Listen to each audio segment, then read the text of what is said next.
Hello friends, hope you are doing well. Welcome to the channel ML for Analytics and welcome to this playlist DAX ODC. So friends, in this video we are going to cover the nested row context part 2. So if you remember in the previous video, the part 1 video, we have covered the nested row context in which we discussed the scenario where we were creating the nested row context on different tables. So now in this video part 2 we are going to cover the nested row contexts or the multiple row contexts when created on the same table. Okay, so let's get started. So friends, as you can see on my screen that I have opened the Power BI desktop now, and on the right hand side in the report view you can see I have created a table visual which is having 4 columns, and on the right hand side I have imported the same tables from the AdventureWorks data warehouse which we have been using in our previous demos also. So before I begin with the demo, let me define a scenario first. What is the problem statement we are going to solve in this particular video?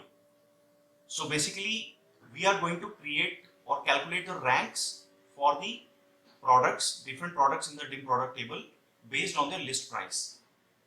So means that for the highest, for the product which is having the highest list price, we will be giving the rank 1, then the second highest rank 2 and so on.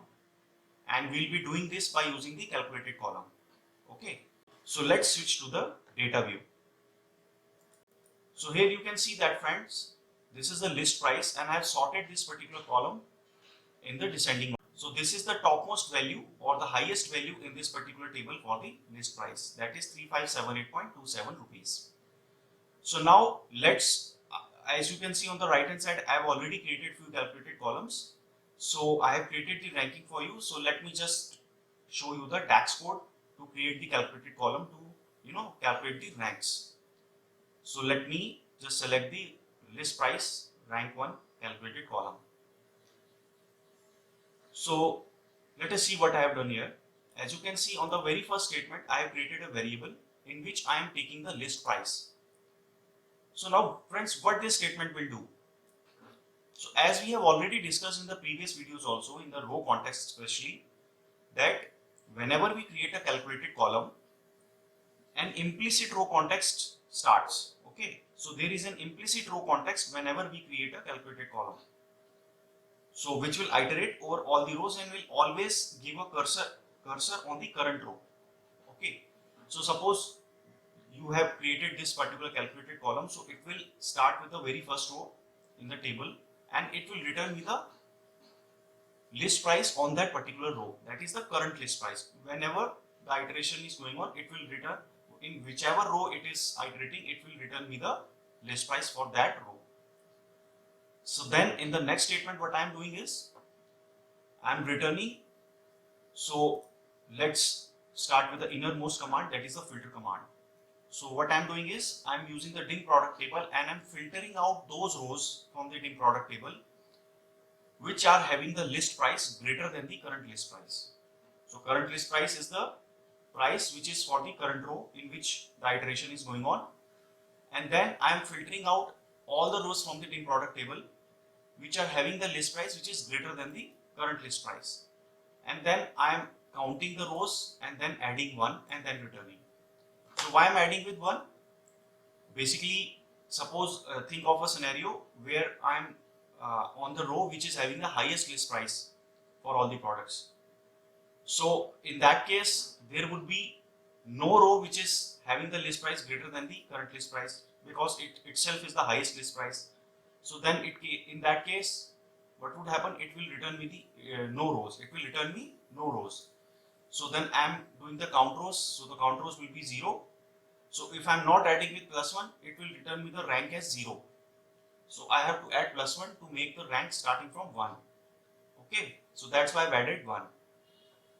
So in this way, we can create the rank for the products. So let's see the output of this particular column. As you can see here, since you remember that I have sorted already the list price column, so the topmost rank you can see as 1 here.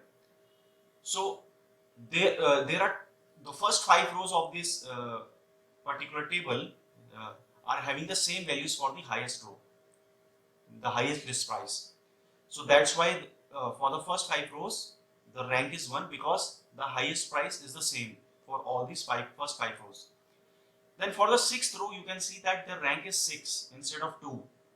So why it is so? Let us revisit the formula why it is 6. So it is 6 because what we are doing is we are taking the count rows. So what has happened here is, suppose you are on the 6th row. Now what would happen is, think of a scenario, it will return us the first 5 rows because we are just filtering out the DIN product table based on the current list price. So current list price is suppose the second highest value, and the highest value is the same for all the first 5 rows. So it will return me the 5 rows. This filter command will return me the 5 rows, and then the count rows is being done, which is 5 plus 1, that is 6. So that's why the rank is being calculated as 6 instead of 2. So how can we fix this? So in the next calculated column, that is the list price rank 2, I have fixed this. So let us see the code here also. So the code is almost the same except one statement, that is, instead of iterating over the whole table inside the filter command DIN product, what I am doing is I am using only the column which is list price, and I am using the values function.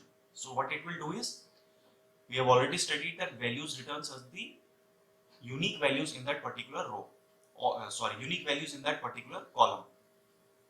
So what would happen is, instead of returning us the 5 values, it will return me the unique value, that is the one value which is the highest. So unique values, so only one value would be returned, and count rows would be 1, and 1 plus 1, that is 2. So for the second highest, automatically the number will come to 2 because there is only one highest value and we are taking the unique values. So that's why the rank is 2, and so on, rank 3, 4, 5, 6. So in this way, we have corrected the ranks as compared to the previous calculated column in which the ranking was not calculated correctly. Okay. So friends, with this we come to the end of this video, and before I end this video, let me just discuss with you some few important points which are related to the nested row context on the same table. Okay. So the first point is, inner row context overrides or hides the outer row context. So friends, what do I mean by that when I say that inner row context overrides or hides the outer row context mainly? So basically, suppose you have created more than one row context and you are using the same column as we have done in the calculated column also. We are using the list price column in the innermost context, and suppose there are 2 row contexts running inside the DAX code. So what would happen is, whenever you are inside the innermost row context, the values which are for the same column which are in the outer row context will be hidden. So whatever iteration you are doing in the innermost row context, that value would be applicable, not the value in the outer row context. So you can relate it to somewhere, in the programming languages also, like Python. So there also you have the concept of functions, suppose. So you have a local scope and you have the global scope. So you can create different scopes also using namespaces concept, the packages concept. So what would happen there also is that if you are having a variable with the same name, right? So automatically the preference would be given to the local scope first, and then if you want to access the values which are in the outer scope for the same variable, you have to use some commands, or you have to use some commands which give you access to the global scope. So in this way, in the DAX also, we have a command called earlier and earliest. So which is the point 2, where we can access the value in the outer row context using the earlier function. So whenever we want to access the value from the outermost row context or any row context which is, one level up or 2 level up from the innermost row context, we can use that using earlier function, and we will discuss about the earlier function or earlier command in the next video. So friends, with this we come to the end of this video. Hope you like this video. If you have any questions or comments, please post in the comment box and I will answer your questions. And in the next video, we are going to discuss the earlier command. And also please do subscribe to our channel ML4 Analytics for latest videos on Power BI, Business Intelligence and DAX. So friends, take care and goodbye.